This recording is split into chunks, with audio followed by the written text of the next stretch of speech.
Hello दोस्तों, स्वागत है आपका हमारे YouTube चैनल यहो बाबा पे।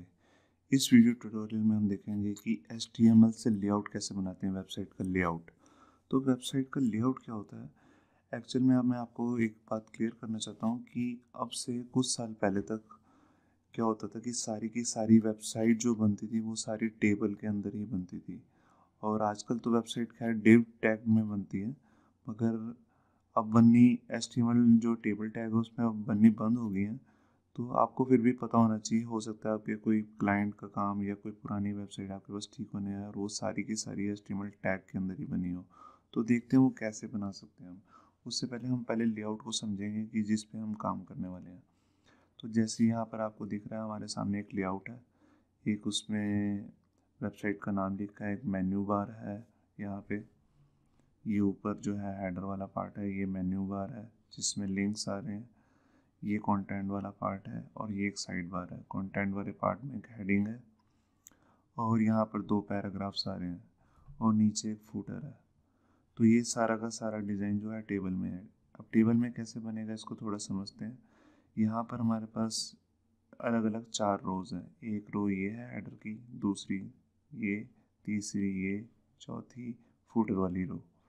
इस वाली रो में हम एक ही टीडी डालेंगे, इस वाली में भी हम एक ही टीडी डालेंगे और इस थर्ड रो में हम दो टीडी डालेंगे, मतलब कि दो कॉलम चाहिए हमारे को। और लास्ट वाली रो में भी एक ही कॉलम रहेगा। तो इसको देखते हैं प्रैक्टिकली बनाना कैसे है। यहाँ हमने नोटपैड प्लस प्लस में एक अपना नया डॉक्यूमेंट बना लिया है। इसमें टाइटल में भी हमने डाल दिया टेबल लेआउट और इसको पहले सेव कर लेते हैं। इसको सेव करते समय हमने यहाँ पर नाम दे दिया table hyphen layout dot HTML। यहाँ पर ये हमारा डॉक्यूमेंट सेव हो गया। अब यहाँ पर हम सबसे पहले एक टेबल टैग बना लेते हैं।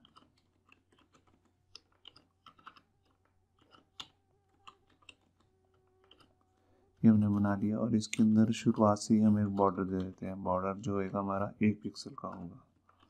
1 हमने लिख दिया, पिक्सल लिखने की इसमें कुछ ज़रूरत नहीं है। और जो हमारी सेल स्पेसिंग है, मतलब कि एक सेल से दूसरे सेल का जो गैप होता है सेल स्पेसिंग, उसको हम अभी 0 ही कर देते हैं। ये कर दिया। अब हम इसमें क्या करते हैं, हमारे को 4 रो की ज़रूरत है। तो हम एक टीयर लिया हमने और इसमें एक टीयर को क्लोज करके ये हमने एक टीडी ले लिया। एक टीडी का मतलब कि एक सेल, ठीक है। अब इसी का हम कॉपी बना लेते हैं। ये तो हमारा हेडर के लिए हो गया, ये मेन्यू के लिए, ये हमारा कंटेंट और इसमें साइड बार भी आएगा, भी लगाते हैं उसके लिए भी टीडी एक्स्ट्रा, और ये लास्ट वाला फुटर के लिए। तो जो थर्ड वाला है इसमें हमारे पास दो कॉलम डालने हैं, एक कंटेंट के लिए और एक साइड बार के लिए। तो यहाँ पर अभी हम इसके अंदर H1 लेके साइट का नाम देते हैं, जैसे अभी लिख देते हैं साइट नेम, जो भी वेबसाइट का नाम है या लोगो। आपने इमेज लगानी है इमेज भी लगा सकते हो। अभी तो हम बेसिक सिर्फ लेआउट बनाना देख रहे हैं। और यहाँ पर हमारे पास मेन्यू आएगा, मेन्यू में हम एंकर टैग डालेंगे। तो उसके लिए हमने एंकर टैग लिया और एंकर को क्लोज कर दिया। यहाँ पर href लिया। अभी हमारे पास कोई एक्स्ट्रा पेज तो है नहीं है, तो इसलिए इसको खाली छोड़ देते हैं और यहाँ पर जस्ट लिख देते हैं होम। इसको जो हमारा कॉपी कर लेते हैं और यहाँ पर मैंने एक पाई का साइन लगाया। पाई का साइन किस लिए, क्योंकि हमें बीच में गैप देना है। तो यहाँ पर एक बार और पेस्ट किया और इसके अंदर लिख दिया अबाउट अस। बाद में हम ये पेज भी बना सकते हैं, मगर हम बनाएंगे नहीं, हम सिर्फ एक पेज का डिज़ाइन कर रहे हैं। और यहाँ पर फिर से स्पेस देके पाई का साइन, फिर स्पेस, और यहाँ पर लिख दिया गैलरी। फिर हम गए एंड में और यहाँ पर हमने फिर से पाई का साइन दिया, फिर पेस्ट किया और इसके अंदर हमने लिख दिया FAQ।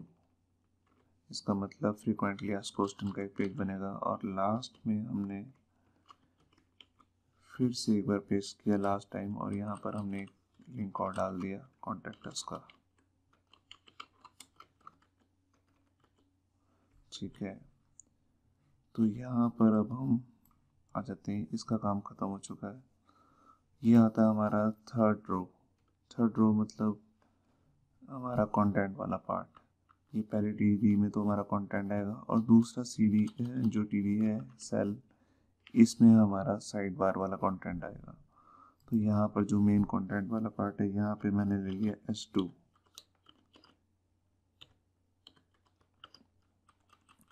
और यहाँ कुछ भी आपकी जो हेडिंग है वो आप दे सकते हो जो कंटेंट से रिलेटेड है। तो यहाँ पे मैंने जस्ट लिख दिया सब हेडिंग, और इसके नीचे एक पैराग्राफ डाला,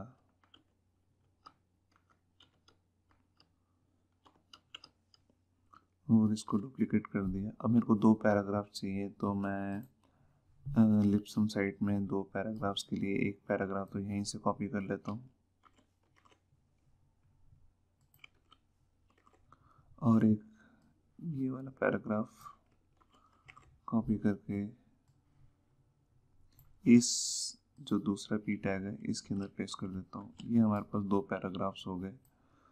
अब हमारे पास आता है जो हमारा साइड बार है। ठीक है, अभी फ़िलहाल के लिए इसमें साइड बार ही लिख लेते हैं। और ये हमारा लास्ट है फूटर वाला पार्ट। तो इसके अंदर हमने लिख दिया जस्ट कुछ भी कॉपी राइट साइट का जो भी नाम है, ठीक है, 2018 ऐसा कुछ भी। इसको सेव किया और इसको लॉन्च किया इन क्रोम में। तो ये देखिए, ये हमारे पास ये हमारा जो टेबल का डिज़ाइन है वो आ चुका है। तो इसमें हमें क्या करना है, अभी पहले हम इसको विड्थ देते हैं। मैं विड्थ दी इसको, और कुछ भी दे दी, जैसे 80%। ठीक है, ये 80% होगी विड्थ। इसको मैं सेंटर कर देता हूँ। तो यहाँ जाके देखा, मैंने अलाइन किया और इसको दे दिया सेंटर। ये देखिए, अब हमारा टेबल जो है सेंटर हो चुका है। अब इसमें आप यहाँ देख रहे हैं राइट में कि ये जो सेल है ये इधर मर्ज नहीं हुआ है। तो इसको मर्ज करने के लिए भी हमें इस कॉलम को इधर से जोड़ना है, तो हमें कॉल स्पैन लगाना पड़ेगा। क्यों? क्योंकि बेसिकली तो टेबल में 2 कॉलम है, मगर इसमें हमें एक ही चाहिए। तो यहाँ पर हम देंगे कॉल स्पैन 2। ये किया, सेव किया, तो ये देखिए ऊपर वाला मर्ज हो चुका है, स्पैन हो चुका है। यही हम कमांड कॉपी कर लेते हैं, जो हमारा एट्रीब्यूट है ये हमने यहाँ पर भी डाल दिया, और लास्ट वाले जो फूटर वाला पार्ट है उसमें भी जाकर डाल दिया। इसको सेव किया, और ये देखिए हमारे पास एक रो, दूसरी रो, तीसरी रो जिसमें 2 कॉलम्स हैं, और ये हमारे पास लास्ट रो। अब इस वाली में हम क्या करते हैं, जो ये कंटेंट वाला पार्ट है इसको थोड़ा सा कम कर देते हैं, क्योंकि यहाँ पर मैं गया, कहाँ ये रहा, और इसको दे दी विड्थ। अब विड्थ मैं पिक्सल में भी दे सकता हूँ या मैं परसेंटेज में भी दे सकता हूँ। क्योंकि मैंने टेबल की विड्थ यहाँ पे परसेंटेज में ली है, तो यहाँ पर भी मैं परसेंटेज में ही ले लेता हूँ, तो ठीक रहेगा। तो यहाँ पर मैंने 80% दे दिया। अब यहाँ 80% का क्या मतलब है कि इस टेबल की विड्थ का 80%। यहाँ मैं पेज को रिफ्रेश किया, और ये देखिए ये कंटेंट वाला पार्ट है, और ये हमारा साइड बार वाला। अब ये सेंटर में आ रहा है, तो यहाँ पर मैं वी अलाइन टॉप कर देता हूँ।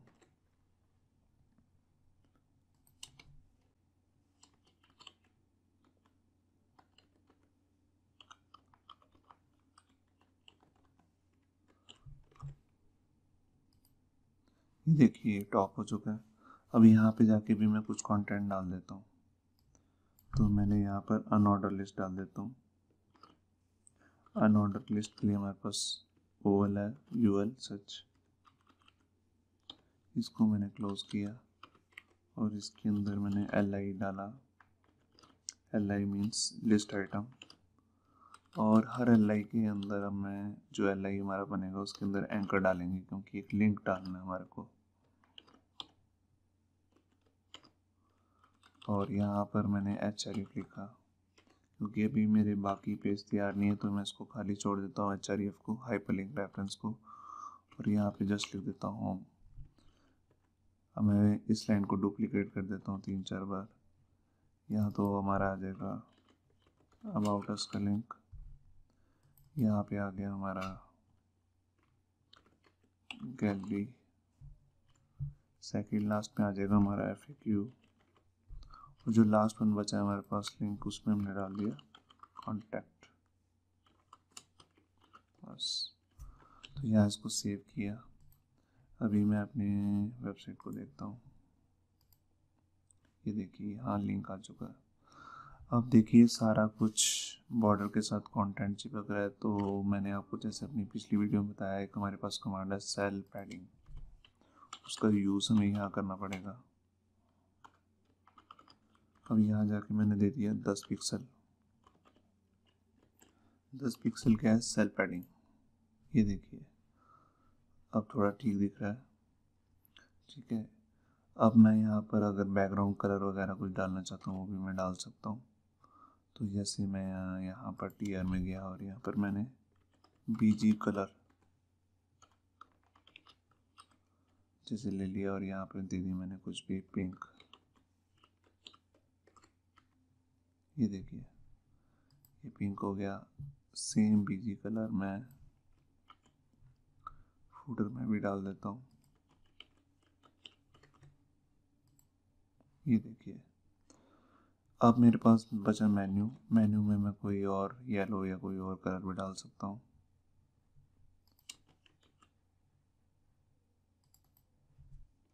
जिससे मैं इसमें ऑरेंज ले लेता हूँ। अभी सेव किया, ये ऑरेंज डाल दिया। तो यहाँ पर आपने देखा ये हमारी वेबसाइट तैयार हो चुकी है। एक वेब पेज तैयार हो चुका है वेबसाइट का। तो ये हमने क्या किया, एक बेसिक लेआउट बनाना सीखा वेबसाइट का, जिसमें एक हेडर है, मेन्यू है, कंटेंट वाला पार्ट है। और ये हम बाकी की अगर पेज बनाना चाहें तो हमें क्या करना है, बस इसी पेज की कॉपी बना के अंदर वाला कंटेंट ही चेंज करना है। क्योंकि जितने भी अंदर के पेज बनेंगे, जैसे अबाउट अस का पेज, गैलरी का, FAQ, कॉन्टैक्ट, उसमें मेन्यू, हेडर और फुटर सेम ही रहेगा। साइड बार भी मोस्टली सेम ही रहता है। सिर्फ जो बदलता है ये अंदर का कंटेंट वाला पार्ट। गैलरी वाले पेज में गैलरी का कंटेंट आ जाएगा, FAQ में FAQ, कॉन्टैक्ट वाले पेज में यहाँ पर हम फॉर्म डाल सकते हैं, जो हम फ्यूचर में अभी आगे करने वाले हैं, फॉर्म टैग्स।